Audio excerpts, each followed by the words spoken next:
Hello, we are the Office of Research and Evaluation at the Corporation for National and Community Service.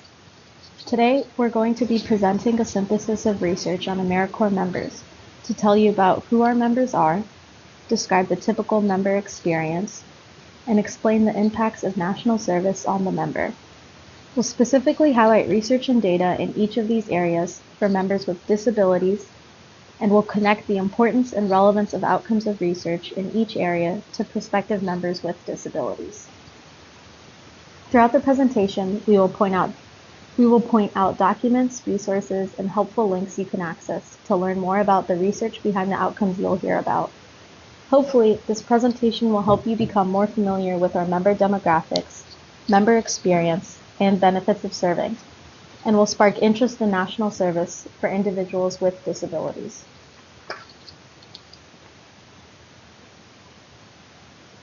Before we get started, we want to address two important points about the research used for this synthesis.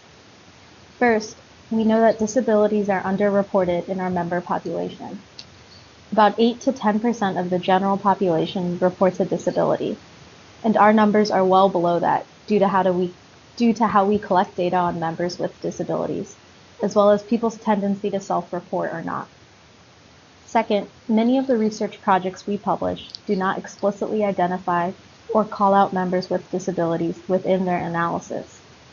Nonetheless, they are an unidentified part of the population studied in this research, and the benefits accruing to the general population of members logically accrues to members with disabilities as well. The studies used in the presentation today represent the most comprehensive look at AmeriCorps members to date. By AmeriCorps members, we mean any member participating in the AmeriCorps State and National Program, VISTA program, or the National Civilian Community Corps. The first study used in our synthesis is the AmeriCorps Alumni Outcomes Study, which looked at 3 cohorts of alumni from the different years and sought to determine how alumni reflected on their service experience 5, 10, and 15 years after service. The second study, Still Serving AmeriCorps Longitudinal Study, looked at cohorts of members from each of the 3 programs over the course of several years to measure changes in civic engagement, education, employment, and life skills over time.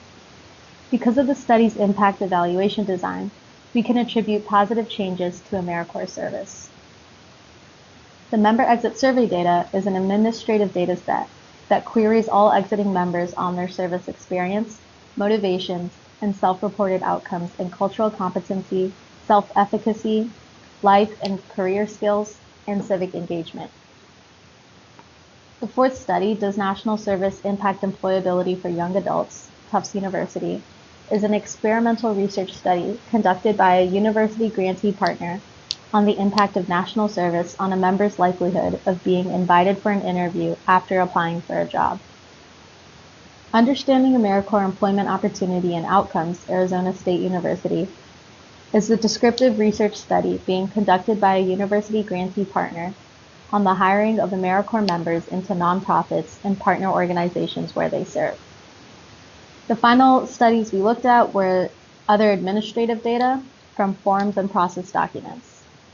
The first 2 studies can be found on our agency's Evidence Exchange. You can check them out at www.nationalservice.gov/impact-our-nation/evidence-exchange.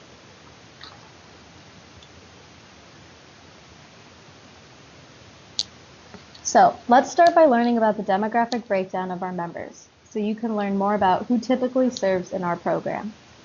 We want to mention before we look at demographics, though, that national service is open to any American interested in serving in their community, and the agency is committed to cultivating a diverse and vibrant membership.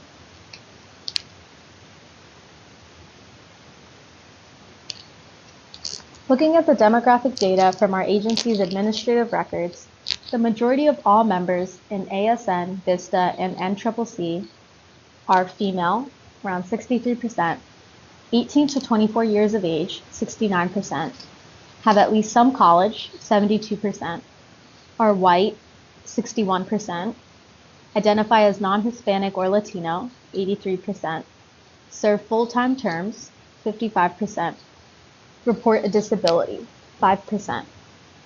If you compare this to U.S. Census figures for 18 to 24-year-olds, this indicates that our membership is slightly more female, 49.2%, college enrolled, 41%, and less representative of Hispanic and Latinos and non-whites, 55.1%. This also lines up closely to demographics of those working in the nonprofit sector. For our members reporting disabilities, this is even more pronounced.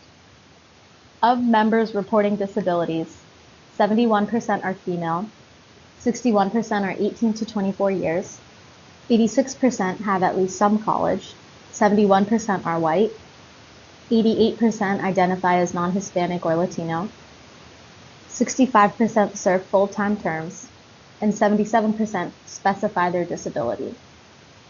So comparing members reporting and not reporting disabilities, members reporting disabilities are more likely to be female, slightly older, have a higher likelihood of completing some college, are more likely to be white and non-Hispanic or Latino, and be engaged in a full-time term of service. This doesn't mean that prospective members with different demographic makeup than what we see here aren't welcomed. In fact, the agency values diversity and is actively interested in recruiting more diverse participants, including members with disabilities, to serve.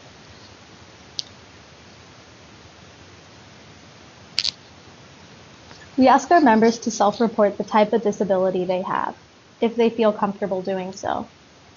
Most members who specify their disability select the psychiatric category, which is fairly broad. The next most commonly selected option is epilepsy. However, 41% of members specifying their disability report having some other sort of disability. So it's likely the case that our response options don't allow members to be as specific as they like. It's also noteworthy that 23% of members reporting a disability don't wish to specify their disability.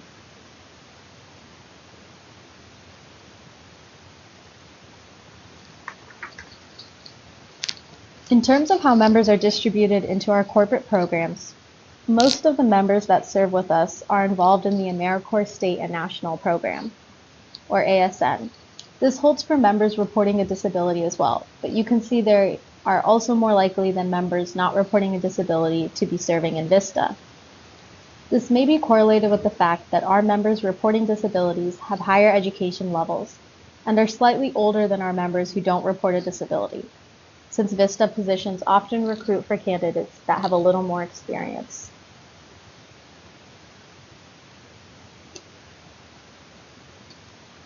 Now that we know who our members are and what they look like, so to speak, we'll talk about the typical member service experience.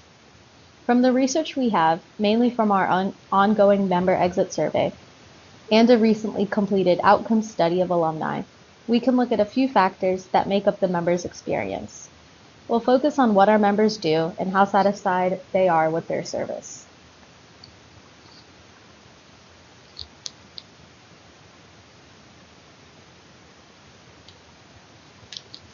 Our members complete their terms of service in a number of different agency-wide focus areas, which you see here on the left of the slide.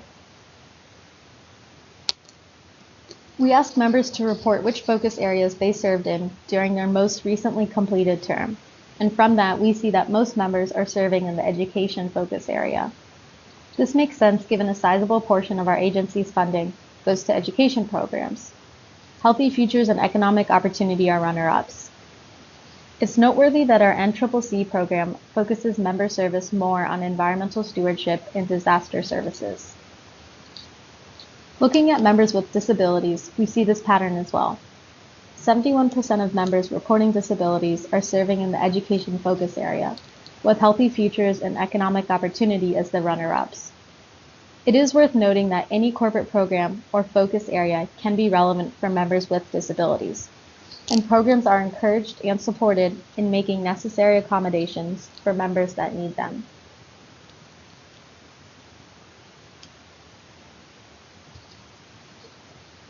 Member service site types are quite varied, as you can see here. We have members serving in schools and educational institutions, parks, nonprofits, and other public serving organizations.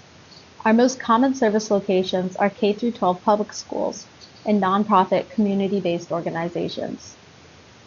While the study from which this data comes does not explicitly tease out where members with disabilities serve, there is no limit to where and how a member with a disability can serve. CNCS makes an effort to ensure that members with disabilities are accommodated at their service sites, and that programs follow proper procedures for doing so.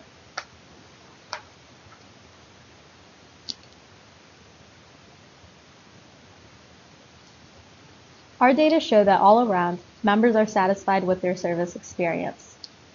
Looking at indicators of service satisfaction, 89% of members not reporting a disability say they are at least satisfied with their experience. For members reporting a disability, that's 83% that are at least satisfied. Looking at our qualitative data that probes more deeply into these indicators, members often talk about feeling that their service was a worthwhile experience, professionally and personally. Specifically, they talk about the difference they made in the lives of individuals, in the community, and in the environment. For example, our recently completed alumni outcomes study reported that 91% of alumni feel that they made a contribution to the community, and 92% feel that they made a difference in the life of at least one person. Our stats on satisfaction are stable across different studies we've done, and are proving to be stable over time. So we have confidence when we say that the service experience is, on the whole, positive for the majority of members.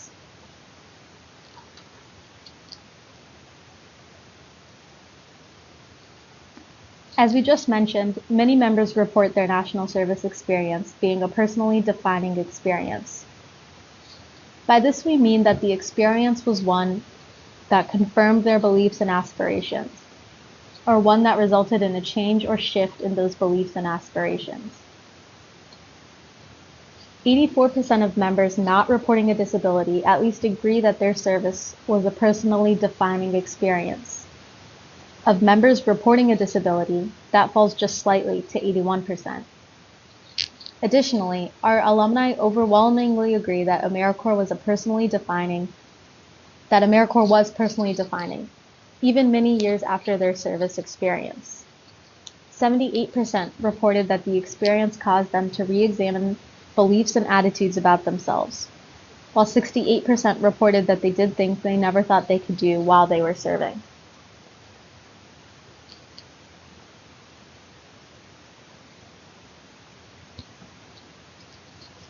Similar to personal growth, members report that their national service experience is a professionally defining experience. This means that their service experience confirmed their professional goals, or resulted in a change or shift in their professional goals. 83% of members not reporting a disability at least agree that their service was a personally defining experience. Of members reporting a disability, that again falls just slightly to 80%. Alumni also confirmed that AmeriCorps was important to their professional path. 64% reported that the experience helped them figure out next steps in terms of their career or professional goals. Relatedly, 55% of alumni said that service helped them figure out next steps or goals for education. So for members with disabilities, national service could serve as a turning point for those seeking clarity or direction in terms of career endeavors.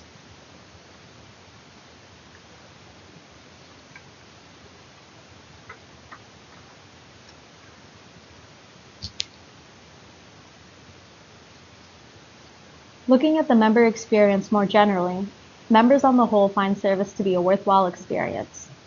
85% of members without a disability at least agree that service was a worthwhile experience in terms of their educational goals, while 89% and 90% said it was worthwhile in terms of their professional and personal goals, respectively. We have those figures for members with a disability, too. 80% of members reporting a disability said that service was a worthwhile experience in terms of their educational goals, while 85% and 87% said it was worthwhile in terms of their professional and personal goals, respectively.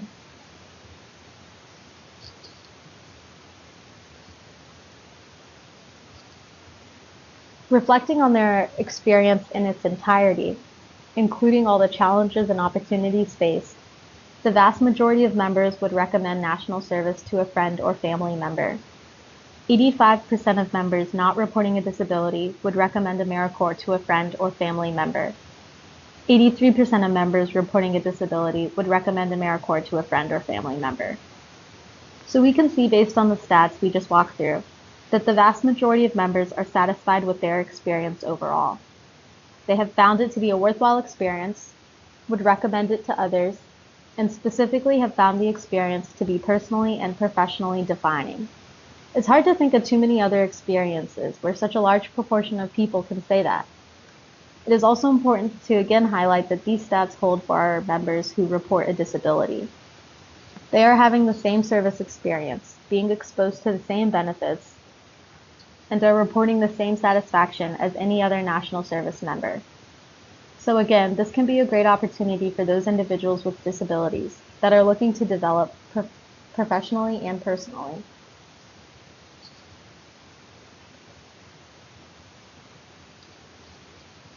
Now we're going to dig a little deeper into how members are changed by their service experience.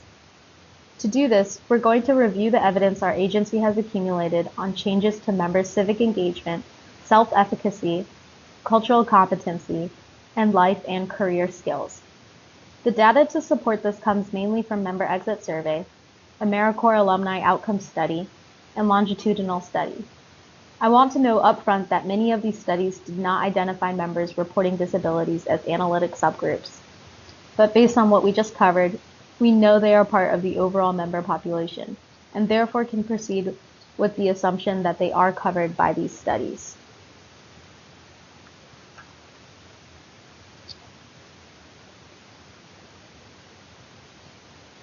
To frame this discussion, it's helpful to know about our agency's AmeriCorps member theory of change.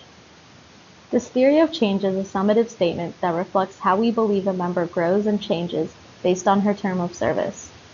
We propose that in serving a term of national service with AmeriCorps, members develop increased civic engagement, self-efficacy, cultural competence, and life and career skills.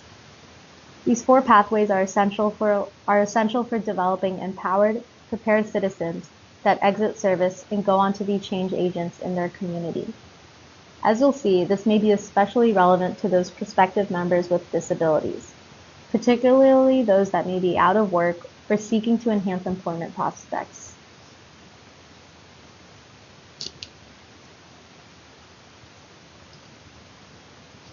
The evidence base for members' increased civic engagement is strong, since we have several high-quality, rigorous studies with positive results supporting the fact that AmeriCorps service increases members' civic engagement.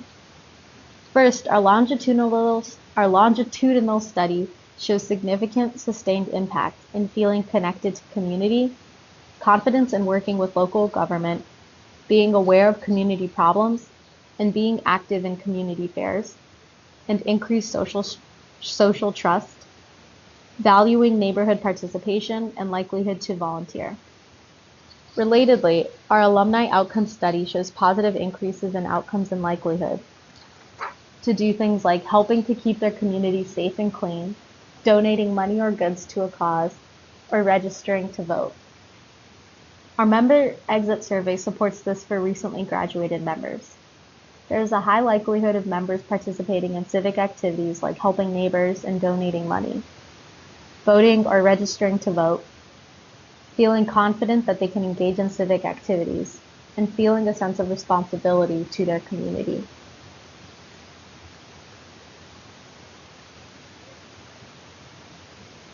Self-efficacy is one's ability to accomplish something, and we have strong evidence of the effects of national service in this area as well.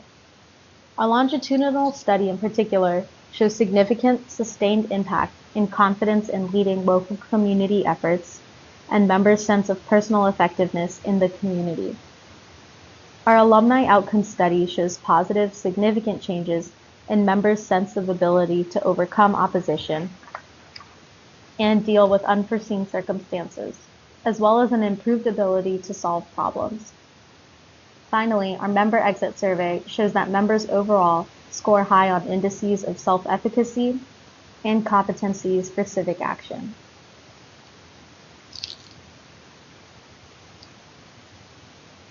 Cultural competency, or the ability to interact comfortably and successfully with people of different backgrounds, is a critical skill in the modern workplace. We are just beginning to learn about the impact of national service on our members' cultural competency. Nonetheless, our alumni outcome study shows positive outcomes in members' comfort interacting with others different than themselves, and broadened understanding of society in different communities as a result of service. Here as well, our member exit survey demonstrates that overall, our members score high on cultural competency indicators, such as respecting others' values.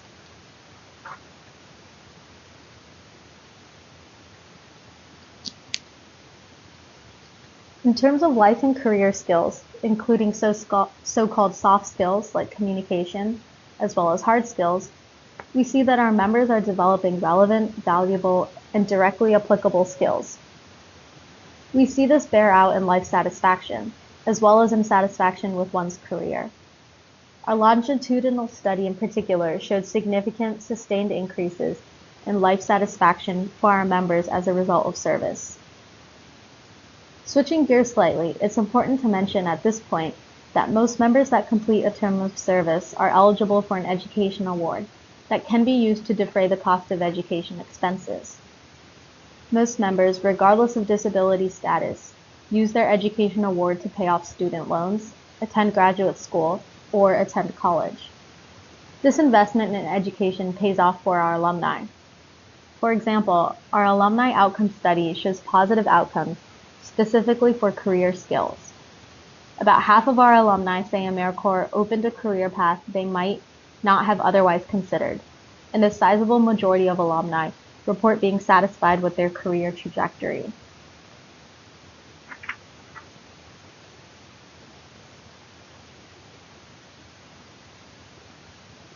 Speaking of career trajectories, our longitudinal study shows sustained, significant impact on education plans. AmeriCorps alumni are more likely to attain a 4-year degree than the average American adult. There's also an impact on members' likelihood of going into a public service career, such as government, nonprofits, or education.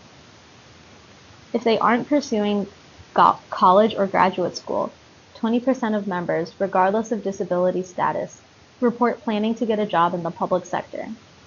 Nearly a quarter of our members plan to get a job in the nonprofit sector. This figure is higher for members reporting disabilities, at nearly 29%. Our alumni outcome study confirms these plans. 34% of alumni currently work in government or the public service, and 39% work in the nonprofit or social service sector. Our alumni outcome study shows positive employment outcomes for our members. Within 6 months of service, 2/3 of alumni report being employed, and the other third report continuing their education. For those employed within 6 months of service, 42% found employment due to a service connection.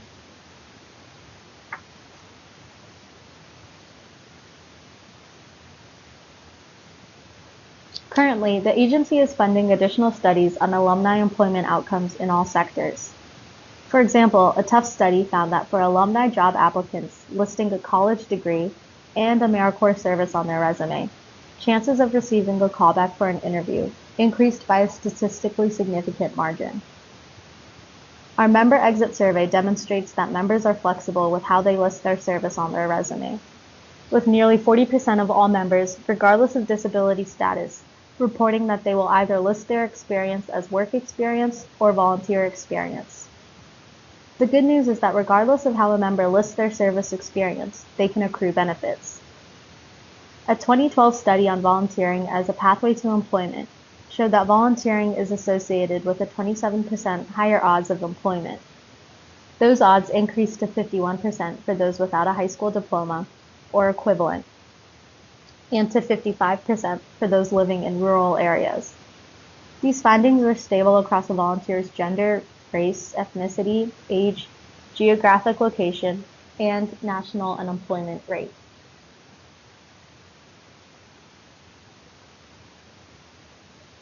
Hopefully, this presentation has shown you a little more about who our members are, what their service experience is like, and what benefits they accrue as a result of their service. We believe, and evidence demonstrates, that a national service experience can positively impact people's lives.